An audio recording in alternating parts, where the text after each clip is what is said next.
আজ প্রায় ১ মাস হয়ে গেল আমি বাড়ি ছেড়ে এসেছি, সংসার ছেড়ে, নিজের স্বামীকে ছেড়ে।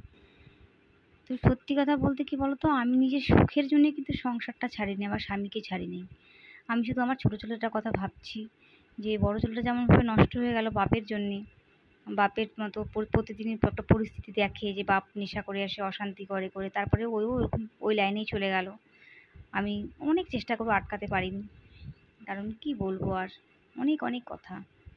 এটা বললেও শেষ হবে না। তো যাই হোক, অনেকে হয়তো ভাবতে পারে যে নিজের সুখের জন্য চলে আসছি নিজে ভাড়া বাড়িতে। কিন্তু না, আমি আমার ছোট ছেলেটা যেন পড়াশোনা করতে পারে, যেন ও নিজে পায়ে দাঁড়াতে পারে, ওই পরিস্থিতি থেকে ওকে বের করে নিয়ে আসছি। আর তা না হলে আমি আমার সুখের কথা ভাবলে তো অনেকদিন আগেই চলে যেতাম, তাই না? ২৬টা বছর কি ওইভাবে কাটাতাম? কষ্ট, দুঃখ, অশান্তিভাবে কাটাতাম না। তাহলে তো আমি নিজের কথা অনেকদিন আগেই ভাবতে পারতাম। আমি নিজের জন্য এতটুকুও ভাবি না।